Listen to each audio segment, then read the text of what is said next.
Assalamualaikum warahmatullahi wabarakatuh. Waalaikumsalam.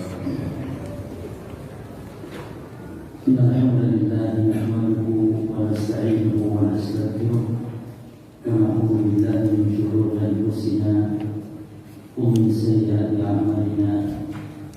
Man yahdihillahu fala mudilla lahu wa man yudlil fala hadiya lahu. وأشهد أن لا إله إلا الله وحده لا شريك له وأشهد أن محمدا عبده ورسوله صلى الله عليه وعلى آله وأصحابه والتابعين ومن تبعهم بإحسان إلى يوم الدين وسلم تسليما كثيرا أما بعد.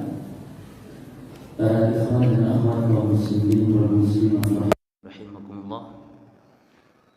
Kita melanjutkan membaca kitab At-Ta'liqat Al-Mukhtasarah ala Matni Al-Aqidati At-Tahawiyah, yaitu penjelasan singkat, komentar singkat terhadap matan Aqidah Tahawiyah yang ditulis oleh Syekh Dr. Salih bin Fauzan bin Abdullah Fauzan hafizahullah taala.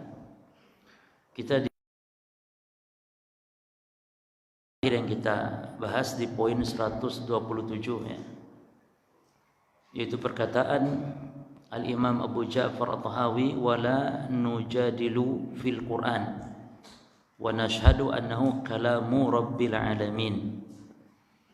Yani kita ahli sunnah tidak boleh berdebat tentang Al-Quran dan kita bersaksi bahwa dia Al-Quran kalam Allah Rabbul Alamin. Nah, sebagai penjelasan pelengkap dan sebagai pengantar ke poin berikutnya, poin 128 dan poin 129 nanti, kita akan kaji sekarang secara rinci terkait bagaimana akidah ahli sunnah terhadap Al-Quranul Karim. Pada pembahasan yang lalu sudah kita bahas bahwa konsep Al-Quran menurut ahli sunnah atau ahli sunnah wal jamaah bersikap terhadap Al-Quran bahwa Al-Quran itu yaitu dibangun di atas 5 pondasi. Pondasi pertama, annal Quran kalamullah. Yang pertama, Al-Quran kalamnya Allah. Pondasi yang kedua, munazzalun. Yani annal Quran munazzal. Al-Quran itu diturunkan dari Allah Subhanahu wa taala. Yang ketiga, anna al-Quran gairu makhluk. Al-Quran itu bukan makhluk. Dan ini penting perkataan Al-Quran bukan makhluk. Jangan sampai mengatakan Al-Quran makhluk atau bukan makhluk, saya tidak tahu. Enggak boleh. Atau saya ragu, atau saya tawakuf. Orang yang tawakuf seperti itu, para ulama menghukumi tidak diponis Jahmiyah, tapi diponis sesat. Diponis sesat yang mengatakan Al-Quran saya tawakuf makhluk atau bukan makhluk. Saya tidak mau menyatakan apapun makhluk atau bukan makhluk. Tidak boleh, wajib mengatakan Al-Quran kalamullah sebagaimana yang kita sampaikan ini. Lalu minhu bada'a wa ilaihi ya'udu. Yang keempat, minhu bada'a, dari Allah, yakni annal Quran minhu bada'a. Al-Quran dari Allah bermula, wa ilaihi ya'ud, dan kepada Allah Al-Quran itu akan kembali. Nah, kita bahas satu persatu bersama dari 5 prinsip ini. Yang pertama, dalil berkaitan tentang Al-Quran kalamullah. Ya. Berbicara tentang Al-Quran kalamullah, maka ini merupakan cabang pembicaraan dari sifat kalam bagi Allah. Oleh karenanya kenapa Al-Quran itu diingkari dia bukan kalamullah oleh Jahmiyah dan Mu'tazilah? Karena mereka tidak menetapkan sifat kalam. Mereka kan tidak menetapkan sifat kalam. Allah tidak memiliki sifat kalam. Allah itu tidak bicara. Karena yang bicara itu makhluk. Gitu. Maka pembicaraan Al-Quran kalamullah atau bukan kalamullah, gitu ya, ini cabang sebenarnya pembicaraan dari sifat Allah, itu sifat al-kalam. Nah, kita lihat dulu dalil-dalil bahwa Allah itu memiliki sifat kalam. Dan kita dengan Asy'ariyah sama-sama menetapkan sifat kalamnya ya. Asy'ariyah sebagaimana pembahasan yang lalu, Asy'ariyah itu menetapkan sifat kalam. Karena di antara sifat kalam ini salah satu di antara 7 sifat yang ditetapkan oleh Asy'ariyah. Hanya bedanya kalau al-kalam menurut Asy'ariyah, Allah itu kalamnya kalam binafsihi. Allah itu kalamnya kalam binafsihi, tidak kalam terdiri dari lafaz-lafaz, huruf-huruf, makna-makna yang terdengar. Jadi mereka mengingkari sifat as-saut. Kalam Allah itu memiliki suara yang terdengar, itu mereka ingkari. Ya.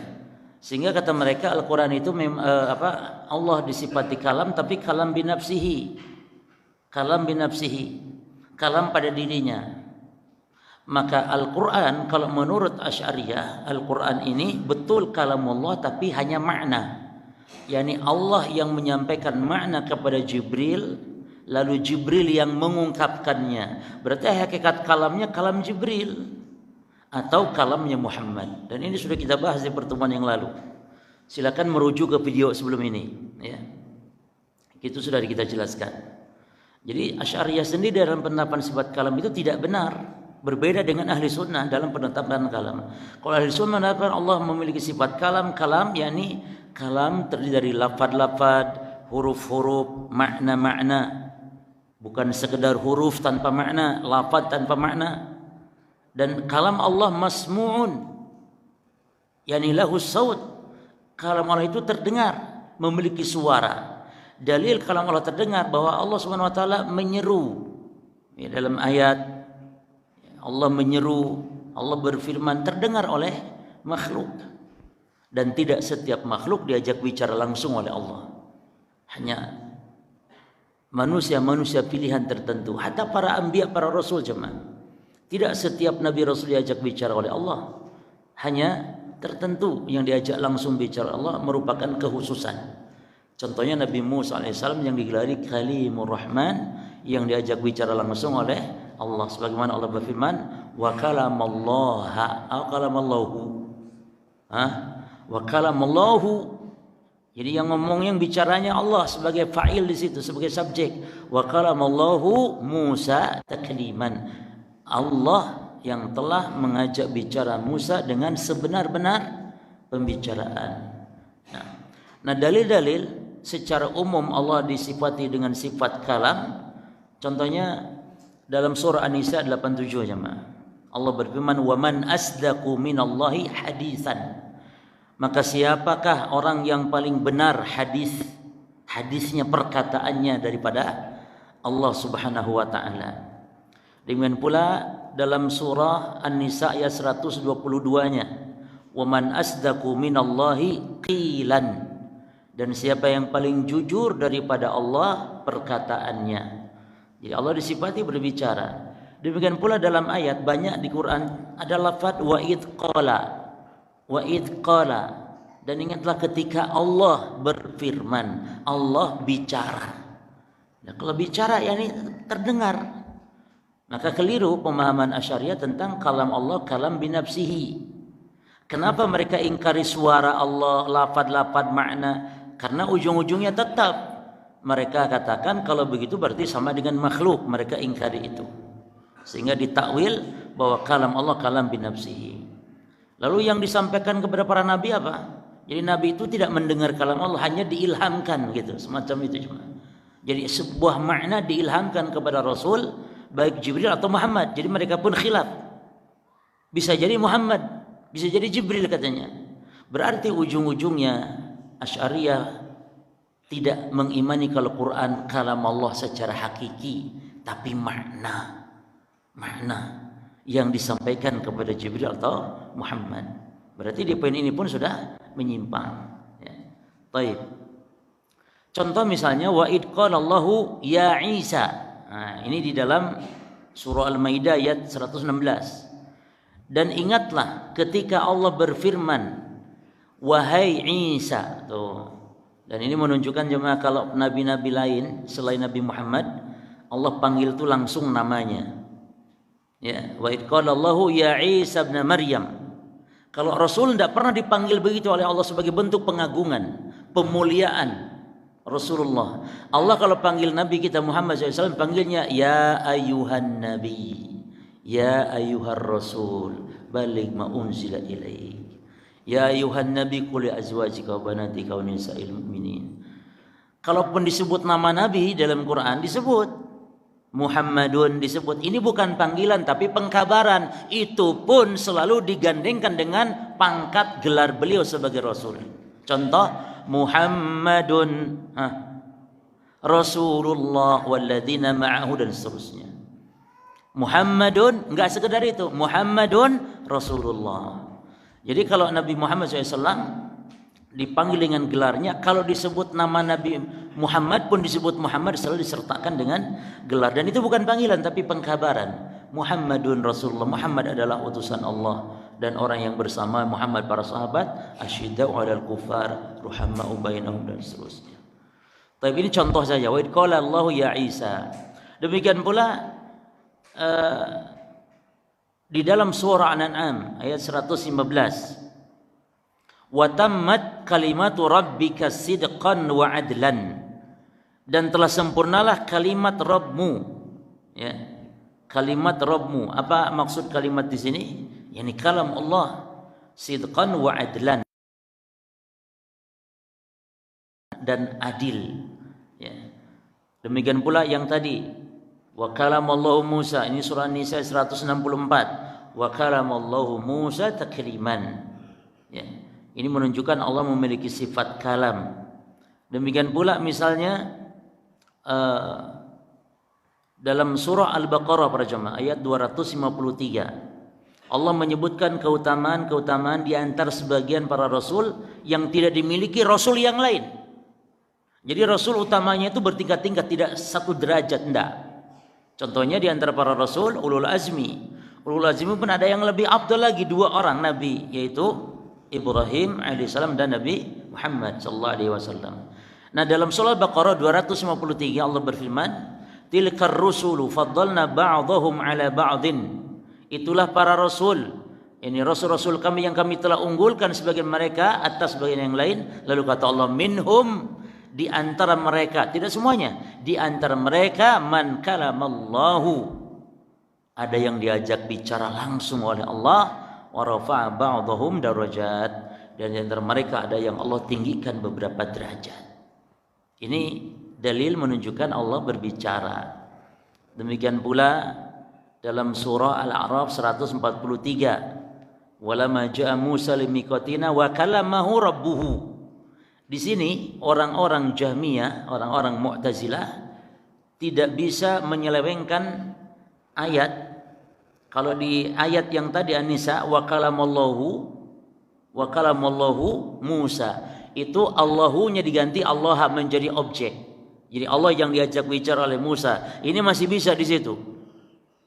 Karena Musa itu bisa dihukumi sebagai subjek, bisa sebagai objek. Ya, karena tidak ketara di situ. Bisa diotak-atik. Tapi pada ayat ini Al-A'raf ayat 100 bisa lagi mentok-atik yang menunjukkan yang bicara itu memang Allah bukan Musa. Lihat di sini, walamma ja'a Musa limiqatina, manakala Musa datang untuk bermunajat dengan kami pada waktu yang telah Allah tetapkan. Perhatikan, wa kallamuhu rabbuhu. Kata rabbuhu ini sudah dipastikan, nggak bisa diotak-atik, dirubah-rubah harokat, nggak bisa. Rabbuhu, kalau apalagi yang mempelajari ilmu nahwu, kalau wa kalamahu rabbuhu, kalau rabbuhu pasti itu adalah fa'il, dan yang diajak bicaranya hu domir, yakni Musa. Nggak bisa dirubah di sini. Kalau tadi bisa dirubah-rubah, maka dalil ini menunjukkan yang bicara itu Allah, bukan Nabi Musa. Kemudian Allah ngajak bicara langsung. Nah, dalil yang menunjukkan Allah itu memiliki suara, kedengaran suara Allah kalau berfirman, ini surah Maryam ayat 52 jemaah. Allah mengatakan wa nadainahu, dan kami telah memanggil dia min janibit tur al-aiman, dari sebelah kanan gunung Tur. Kalau munada itu yang dipanggil diseru, itu ada suara jemaah. Karena ucapan itu ada 3 macam ya, ada munajat, ya, ada munada. Kalau munaja berbisik, masih ada suara tapi pelan. Kalau munada keras. Makanya sahabat pernah tanya kepada Rasulullah, ya Rasulullah, aqaribun rabbuna hatta nunaji am ba'idun hatta nunadi? Wahai Rasul, Allah itu apakah dekat dengan kita sehingga cukup berbisik kalau doa? Atau Allah itu jauh sehingga kalau doa kita harus menyeru dengan suara keras? Menyeru, munada, yakni memanggil, menyeru dengan suara keras. Maka Nabi enggak menjawab, tapi Allah yang menurunkan firman-Nya di surah Al-Baqarah yang diapit dengan 2 ayat puasa. Itu perintah puasa di 180. Berapa Ustaz syahrul Ramadan? 185. Ini 186, 187-nya juga ayat puasa. Uhilat lakumus syiyam ar-rafath. Ini isyarat jemaah ya, kalau bulan puasa itu bulan untuk memperbanyak doa. Karena ayat tentang doa ini diapit oleh 2 ayat puasa sebelum dan setelahnya. Allah turunkan Al-Baqarah 186 sebagai jawaban. Apa kata Allah? Wa idza salaka ibadi anni fa inni qaribun ujibu da'watad da'i idza da'an falyastajibu li wal yu'minu bi la'allahum yarshudun. Apa kata Allah? Apabila hambaku bertanya tentang aku wahai Muhammad, maka sungguhnya aku dekat. Allah tidak mengatakan qul. Biasanya kalau ada pertanyaan dari umat Muhammad SAW, Rasul nggak bisa jawab, maka Allah yang jawab itu biasanya Allah pasti katakan qul. Jadi jawab Muhammad, jawab. Pakai perantara qul. Tapi giliran doa enggak pakai qul. Yas'alunaka 'anil mahid qul. Yas'alunaka 'anil ahillah qul. Yas'alunaka 'anil apa lagi? Anil khamr wal maisir. Maka para jemaah semuanya pakai qul kecuali pada ayat ini, yaitu Allah mengatakan fa inni qaribun, maka sungguhnya aku dekat, enggak pakai qul. Ini isyarat kalau doa langsung kepada Allah tanpa pakai perantara. Yani makhluk artinya meminta kepada makhluk agar disampaikan kepada Allah, enggak demikian, tapi langsung. Wa qala rabbukum ud'uni astajib lakum. Rabbmu berfirman, doalah kepadaku langsung, aku akan mengijabah, kata Allah. Ini rahasianya. Lalu apa kata Allah? Aku dekat. Berarti tadi pertanyaannya, apakah Allah dekat sehingga cukup munajat kalau doa yang berbisik saja? Maka ini hukum asal doa adalah pelan sir. Hukum asal zikir juga sir. Kecuali zikir, doa yang dikhususkan, dikecualikan keras. Contoh talbiyah itu keras. Contoh azan itu keras. Adapun selain itu, hukum asal baca Quran sir. Hukum asal baca Quran adalah doa, dzikir, semuanya sir. Nah, kaitan dengan bab kita di sini para jamaah sekalian, bahwa Allah menyebutnya kami menyeru, wa nadainahu, kami menyeru. Berarti Allah berbicara keras terdengar. Demikian pula dalam surah Syu'ara 10, wa idh nada rabbuka Musa, dan ingatlah ketika Rabbmu memanggil, menyeru, memanggil, ya. Taib. Dalam surah Al-A'raf 22 juga wa nadahuma rabbuhuma, dan kemudian Rabb mereka berdua, yakni Musa dan Harun, menyeru, memanggil mereka. Nah, la Adam dan Hawa, ya. Wa nadahuma rabbuhuma, dan Rabb mereka berdua, yakni siapa? Adam dan Hawa, menyeru, memanggil, alam anhakuma antilkuma asyajarah. Jadi dalil-dalil ini menunjukkan Allah disifati kalam dan kalam Allah terdengar. Taib.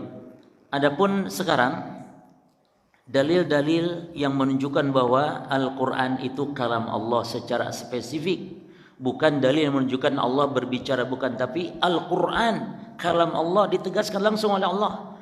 Yang pertama surah At-Taubah ayat 6 jemaah. Allah berfirman, wa in ahadun minal musyrikin istajaraka fa'ajirhu hatta yasma'a kalam Allah.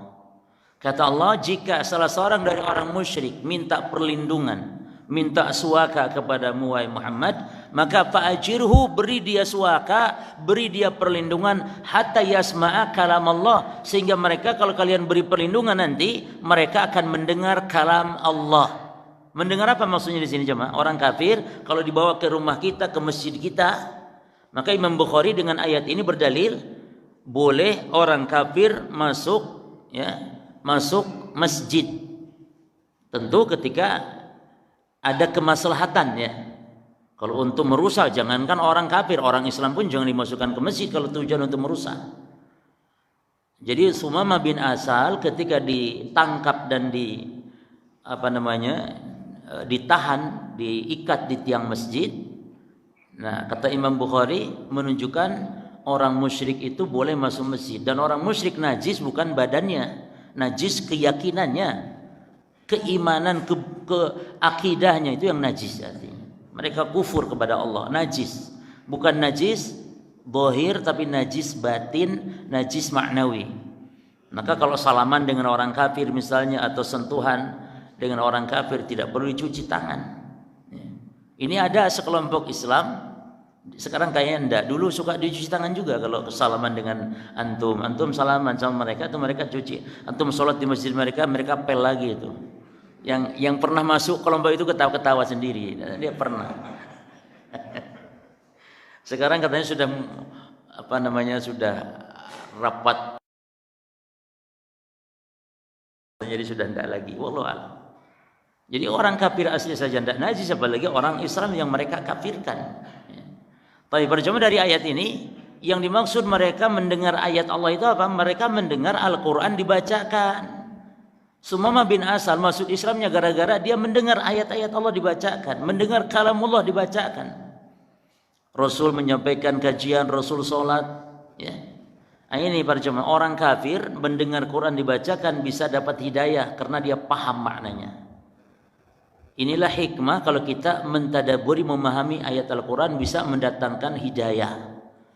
Tapi kalau kita enggak paham, tetap dapat pahala, enggak masalah, lumayan. Kita enggak paham Quran, cuman baca doang, tetap dapat pahala. Man qara harfan min kitabillah falahu bihi hasanah. Ini hadis luar biasa jemaah. Ibadah yang paling agung karena enteng, gampang, namun pahalanya melimpah adalah baca Quran. Enggak ada lagi selain baca Quran. Kalau sholat masih capek-capek jemaah. Ini enggak enteng, ringan, enggak capek, tapi kalau baca luar biasa, pahala melimpah. Karena sehuruf hasanah dilipatkan 10, yakni alif lam mim, kata Nabi, la aqulu alif lam mim harfun. Lam sehuruf, mim sehuruf. Yani kalau baca alif lam mim berapa? 30 hasanah.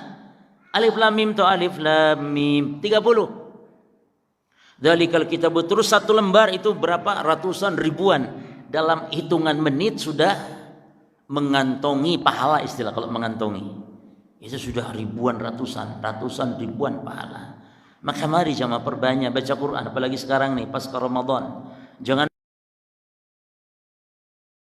keburukan suatu kaum adalah ketika ke masjid di bulan Ramadan, lalu setelah Ramadan tidak lagi ke masjid. Baca Quran di bulan Ramadan, setelah Ramadan tidak baca lagi Quran. Tarawih, yakni sholat malam di bulan Ramadan, setelah Ramadan tidak lagi sholat malam. Ini keburukan dan ini dosa jemaah. Ini dosa tanpa sadar. Maka taubati, mari taubati, perbanyak istighfar setelah Ramadan ini. Ya. Jadi para ulama menyebut ini dosa, kesalahan ini. Makanya Bishr al-Hafiz sampai mengatakan bi'sal qaum alladzina la ya'rifuna Allah illa fi Ramadan. Sungguh celaka kaum, buruk satu kaum yang dia tidak kenal Allah kecuali Ramadan saja. Banyak loh jemaah, kaum muslimin saudara kita banyak ke masjid karena Ramadan saja. Selesai Ramadan tidak pernah, seumur hidupnya tidak pernah lagi ke masjid, tidak pernah. Itu karena Ramadan saja, masya Allah. Makanya kalau di Ramadan itu rajin, wajar karena setan dibelenggu. Sehingga kalau kita sekarang tetap ke masjid, tetap ibadah, tetap istiqomah, walaupun mungkin porsinya kurang, tidak masalah. Karena memang beda. Di Ramadan setan dibelenggu. Maka kalau di Ramadan masih berbuat maksiat, itu menunjukkan orang ini kebangetan lemahnya iman. Karena setan dibelenggu, memang yang dibelenggu kelas apa?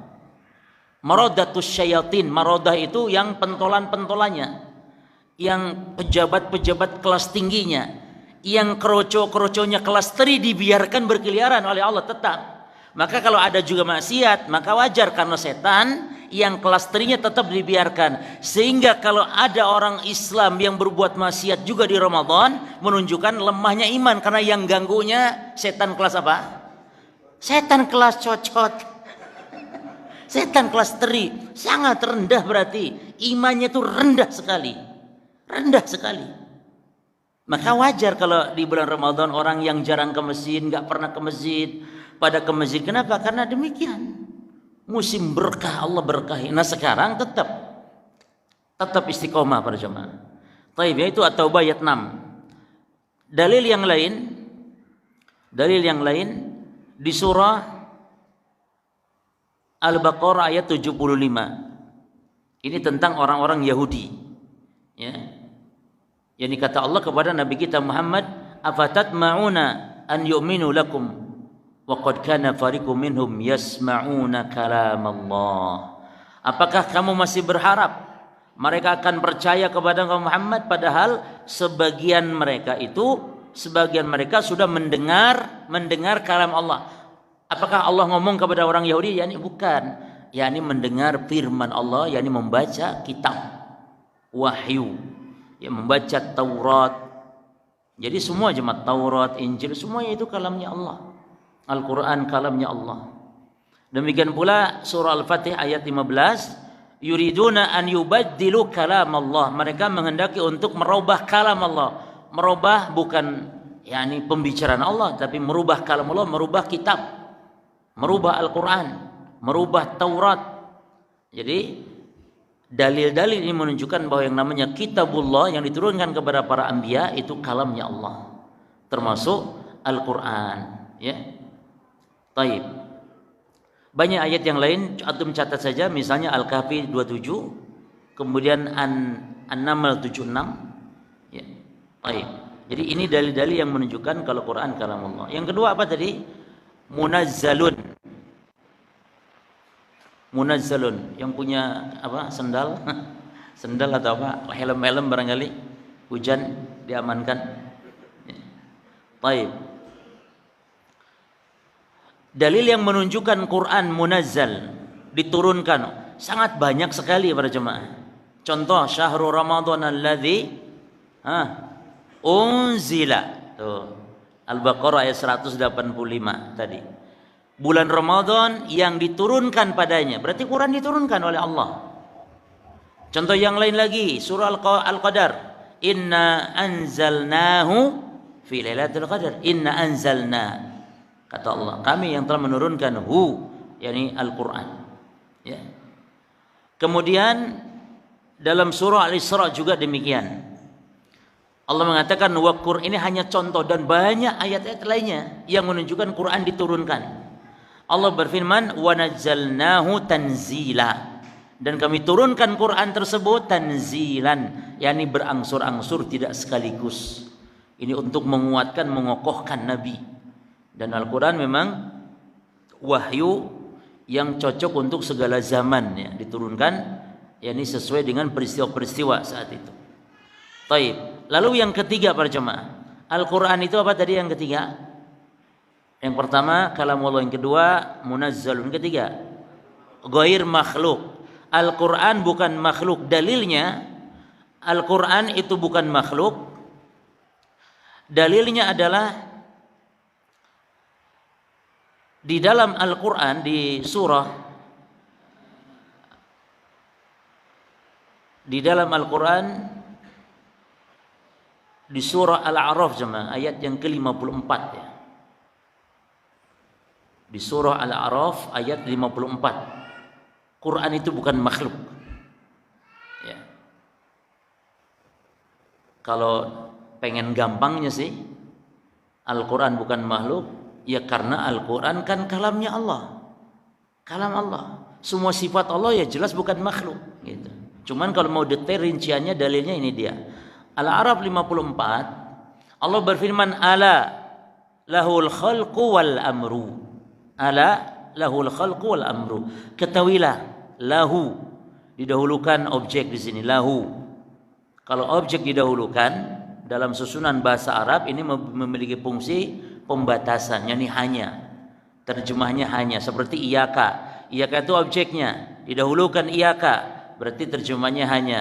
Wa 'alallahi, didahulukan 'alallahi objeknya, maka penghususan. Termasuk ala lahu, hanya milik Allah.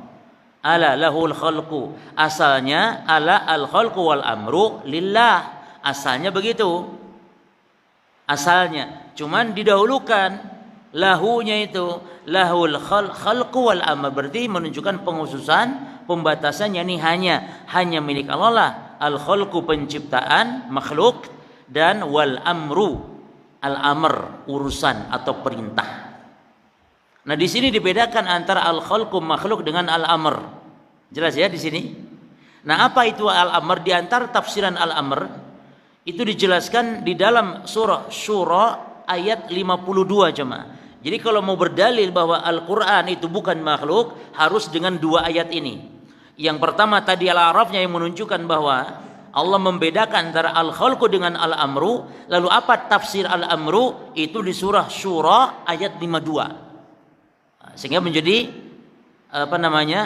menjadi jelas pendalilannya, menjadi jelas taujihnya. Ya, baik. Allah menjadikan al-khalqu lain dengan al-amru dalam ayat ini, surah Al-A'raf 54. Ya kan? Ada waw di situ. Waw yang dia waw ataf yang menunjukkan adanya al-mughayyarah. Ya, karena dalam kaidah bahasa Arab bahwa al-ataf, waw ataf seperti itu dan seperti ini menunjukkan yaqtadil mughayyarah. Berarti al-khalqu lain, al-amru lain. Lalu apa al-amru? Di surah Syura al-amru yaitu Quran. Berarti ketika Allah bedakan antara Al-Quran dengan al-khalqu, menunjukkan Al-Quran bukan al-khalqu, Al-Quran bukan makhluk. Karena Allah bedakan ada al-khalqu, ada al-amru di situ dalam satu ayat dengan menggunakan waw ataf yang berfungsi apa tadi waw ataf itu jemaah? Untuk membedakan yang disebutkan. Ya. Untuk membedakan. Apa dalilnya di surah Syura tadi 52 yang menunjukkan al-amr adalah Al-Quran? Allah berfirman, wa kadzalika auhayna ilaika ruhan min amrina. Dan demikianlah kami wahyukan kepada engkau Muhammad, yakni ruh kitab, ruh yakni Al-Quran, yang dia min amrina dari perkara kami. Ya. Kami wahyukan kepada engkau Al-Quran min amrina, Al-Quran dari perkara kami. Maka di sini menunjukkan al-amr yakni Al-Quran. Taib, ini dari ayat berjamaah. Ya. Maka Al-Quran adalah amr makhluk yang disebut oleh Allah, bukanlah amr dari Allah. Maka dibedakan antara Al-Quran dan makhluk. Berarti Al-Quran bukan makhluk karena dibedakan oleh Allah Subhanahu wa taala. Adapun kalau dalil dari hadis jemaah adalah doa ketika singgah di sebuah tempat yang dianggap angker atau tempat yang sepi, sunyi yang kita belum singgah sebelumnya, maka Nabi berlindung dengan kalam Allah. Ya, kata Nabi, man nazala manzilan, siapa yang singgah di sebuah tempat, manzilan, tempat berarti umum, mau gedung kosong, rumah, mau sawah, mau kebun, mau apa saja, hatta udara, ya, apa saja, namanya manzilan, tempat umum berarti. Faqala, lalu membaca a'udzu bikalimatil hitammati min syarri ma khalaq. Lam yadurahu syai', perhatikan, lam yadurahu syai'un, maka tidak akan ada yang memudaratkan. Syai'un juga umum. Tempat tadi umum, syai'un yang memudaratkan juga umum. Umum itu apa saja, baik jin, manusia, binatang, hewan, jahat, apa saja, tidak akan mengganggu hatta yarhala min manzilihi dzalik, sampai dia meninggalkan tempat tersebut, kata Nabi. Ini pengganti yang biasa dilakukan oleh orang-orang jahiliyah. Kalau orang jahiliyah lewat di sebuah tempat, dia ngomong, permisi jangan ganggu, kami lewat, permisi penguasa tempat ini jangan ganggu. Orang kita banyak orang Islam, Saya pernah lihat orang yang dia lewat, Mbah, putu mau lewat Mbah, sampai motor ini, motor, Mbah, jok ganggu Mbah, putu mau lewat Mbah, jok ganggu. Loh kok jalur enang Mbah sopo? Harusnya baca a'udzu bikalimatil tammati min syarri ma khalaq. Nah, pembahasan kita di sini a'udzu bikalimatillahi tammati. Aku berlindung dengan kalamullah. Tuh. Aku berlindung dengan kalimat Allah. Kalau kalamullah itu makhluk, Al-Quran itu makhluk, berarti Nabi berlindung kepada makhluk. Syirik tidak? Perbuatan syirik. Berlindung kepada makhluk. Maka dia bukan makhluk. Maka Al-Quran bukan makhluk. Al-Quran kalamullah. Yang keempat, apa yang keempat?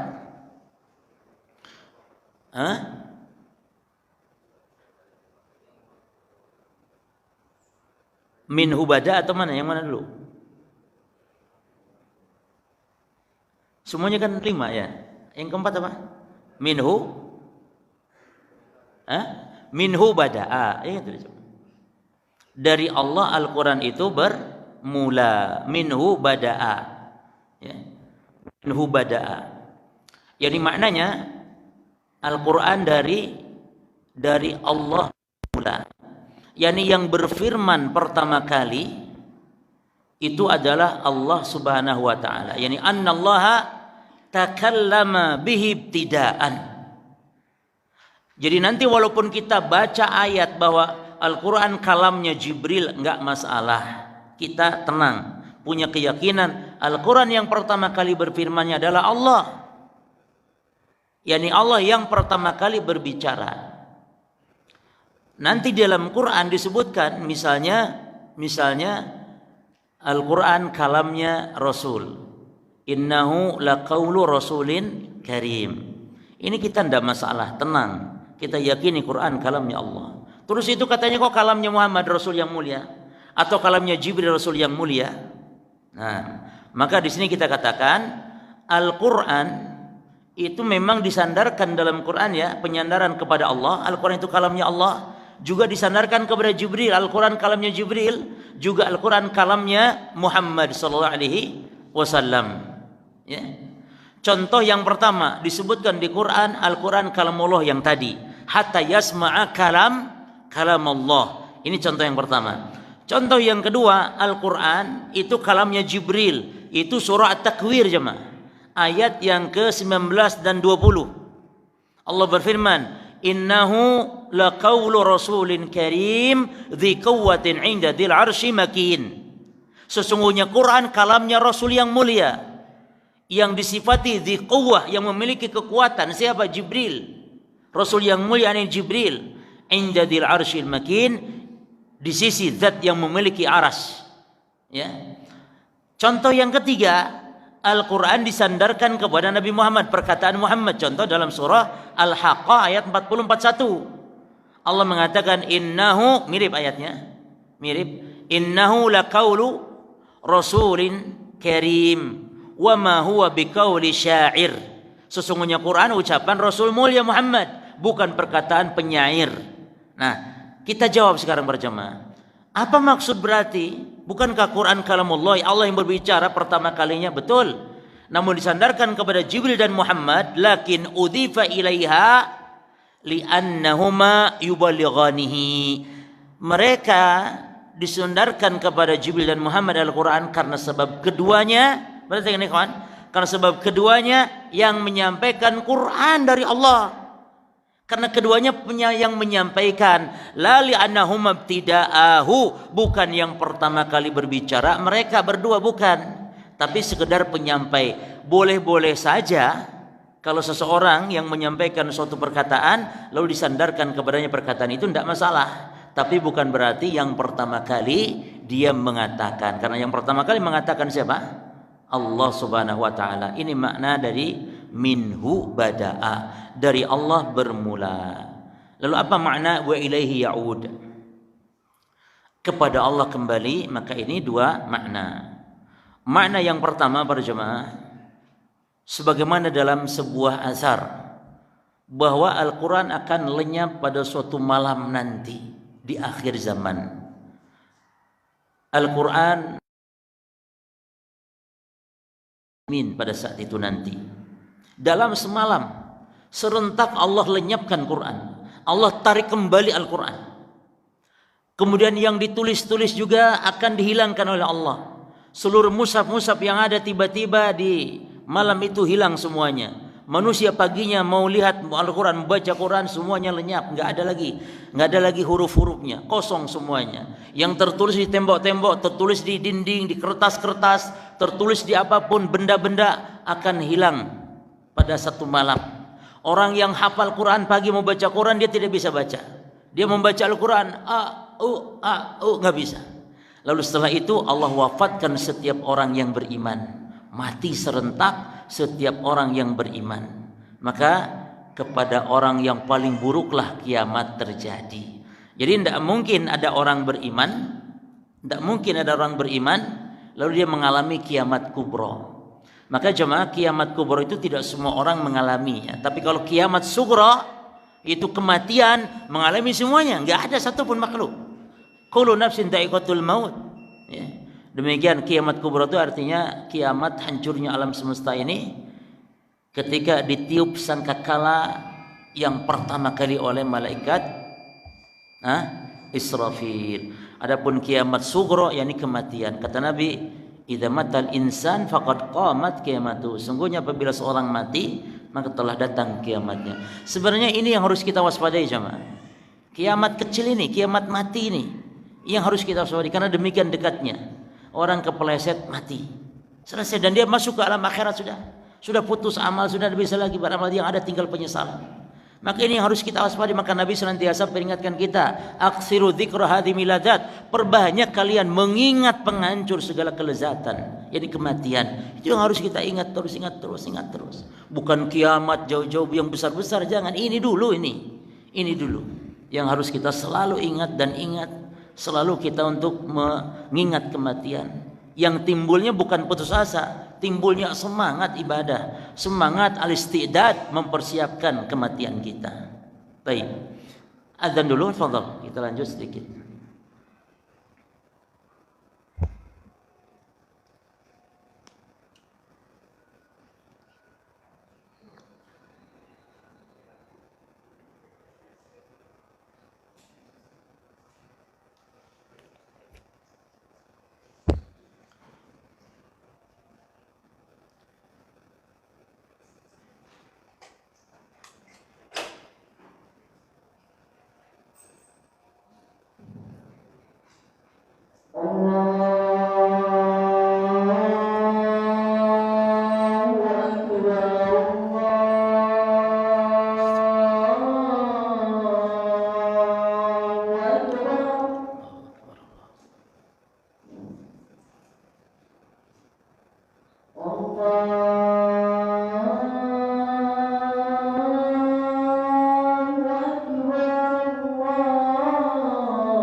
Bismillah, alhamdulillah, wassalatu wassalamu ala rasulillah, thumma amma ba'd. Ikhwani fiddin, akhwati fillah, rahimani wa rahimakumullah. Maka orang yang paling buruk adalah ketika mendapati kiamat al-kubra, maksudnya sebagaimana kata Nabi, inna min syiraril khalq, di antara seburuk-buruk makhluk adalah man adrakatus sa'atu wa hum ahya, yaitu siapa yang mendapati kiamat dalam keadaan masih hidup. Maka di antara tanda orang yang beriman, ya, walaupun iman yang sangat minim sekalipun, akan diwafatkan oleh Allah Subhanahu wa taala sebelum kiamat terjadi. Sehingga kiamat hanya kepada orang-orang yang kufur, tidak ada lagi nama Allah disebutkan. Sebagaimana dalam asar termasuk Al-Qur'an dilenyapkan oleh Allah Subhanahu wa taala. Ya, disebutkan dalam hadis yang diriwayatkan oleh Imam Ibnu Majah dari sahabat Hudzaifah bin Al-Yaman, yadrusul islamu hatta la yudram ma siyamun wala salatun wala nusukun wala shadaqah. Ya, Islam akan lenyap, yakni pelan-pelan akan lenyap sehingga tidak ada lagi orang tahu apa itu puasa, apa itu salat, apa itu menyembelih, apa itu sedekah. Wa yusra ala kitabillahi ta'ala fi lailatin, dan Al-Qur'an akan dilenyapkan oleh Allah dalam satu malam. Fala yabqa fil ardi minhu ayatun, sehingga tidak ada lagi di muka bumi Al-Qur'an satu ayat pun yang tersisa. Itu ya. Yani yusra alaihi fi lailatin. Fa yusbihun nas laisa baina aydihim Qur'an. Jadi Quran akan lenyap, manusia enggak ada lagi yang hafal Quran, la fi sudurihim wala fi masahifihim. Tidak dalam dada-dada mereka, tidak pula dalam mushaf-mushaf mereka. Yarfa'ullahu azza wa jalla, diangkat oleh Allah azza wa jalla. Ini makna dari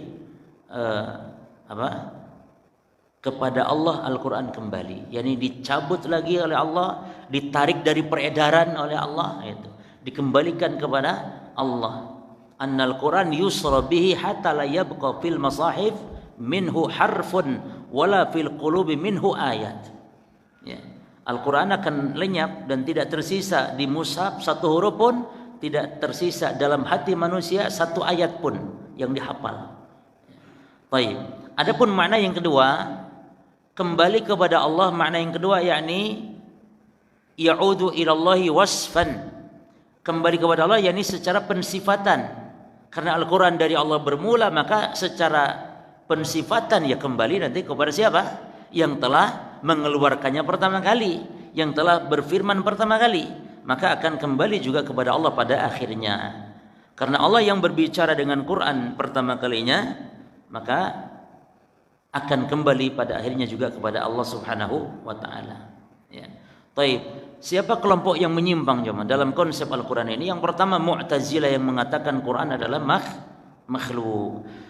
Kemudian Asy'ariyah yang mengatakan Quran memang kalam Allah, tapi dia makna. Adapun lafaz dan huruf bukan, lafaz dan huruf yang ada di Quran bukan kalam Allah, tapi kalam siapa? Imma Jibril. Mereka juga khilaf di sini. Sebagian mengatakan katanya Jibril, sebagian mengatakan kalamnya Muhammad sallallahu alaihi wasallam. Ya, taib.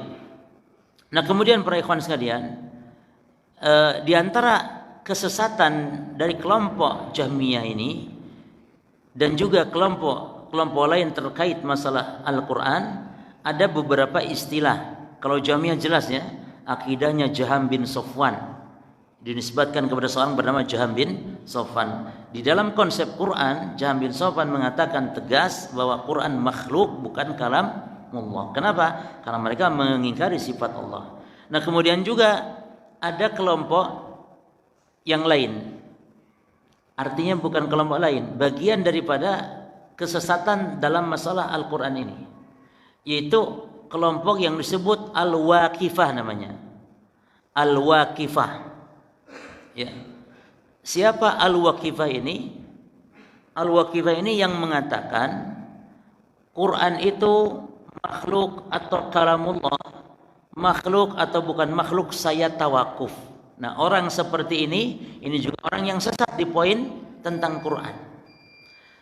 Ada lagi para ikhwan yang mengatakan kelompok ini namanya lafdhiyah. Nah, kalau lafdhiyah ini dikelompokkan oleh ulama kepada masih kelompok-kelompok Jahmiyah. Ya. Apa itu lafdhiyah? Lafdhiyah itu yang mengatakan lafzi bil Quran makhluk. Siapa itu lafdhiyah? Kalau Al-Waqifah tadi apa jemaah?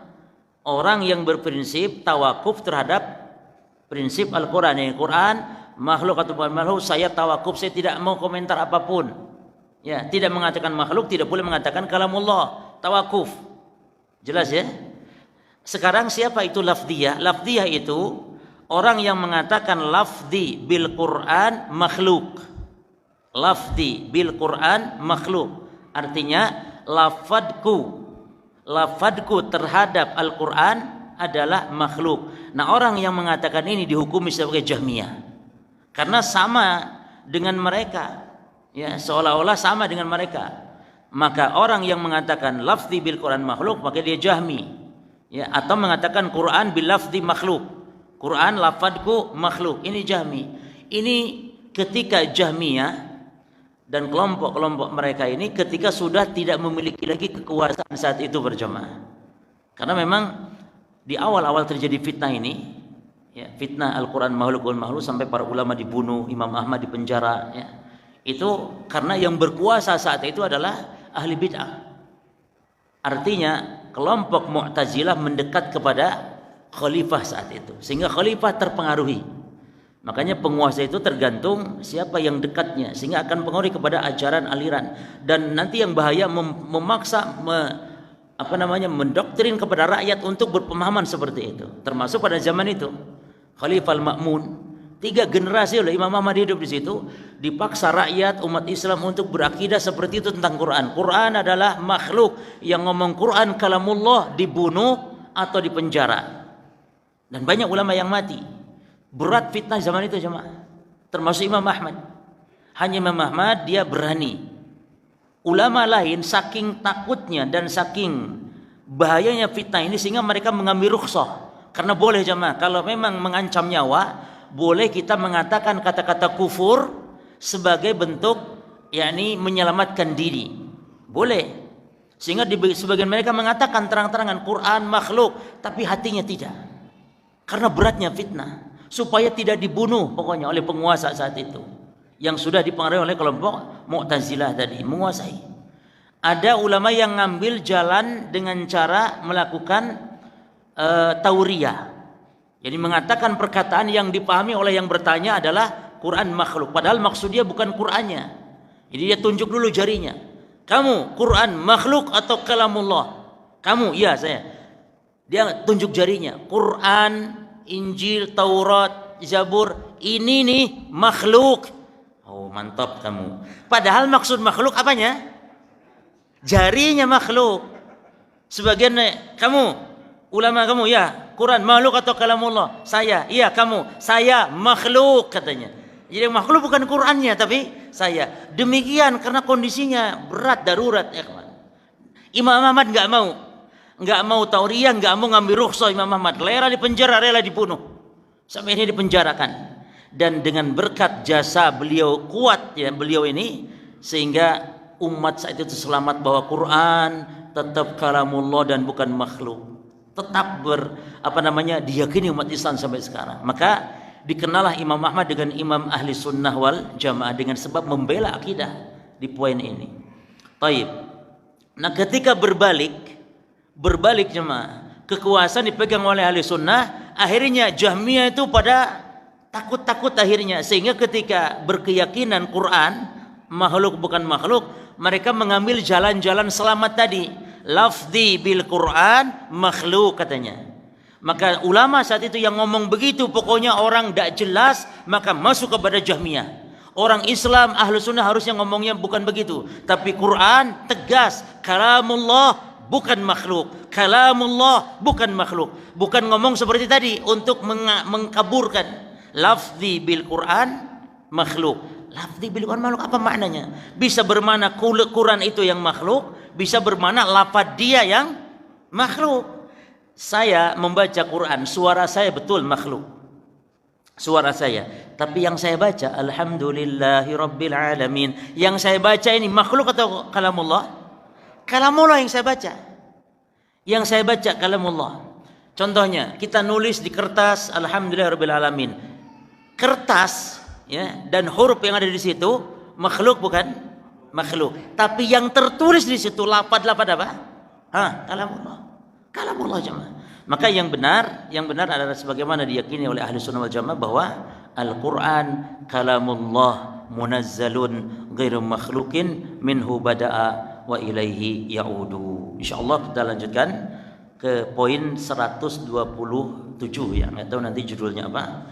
Kita lanjutkan apa yang disampaikan oleh Syekh Fauzan hafizallah taala. Demikian wallahu taala alam. Subhanakallahumma bihamdika asyhadu an la ilaha illa anta astaghfiruka wa atubu ilaik. Wa akhiru da'wana alhamdulillahi rabbil alamin. Assalamualaikum warahmatullahi wabarakatuh.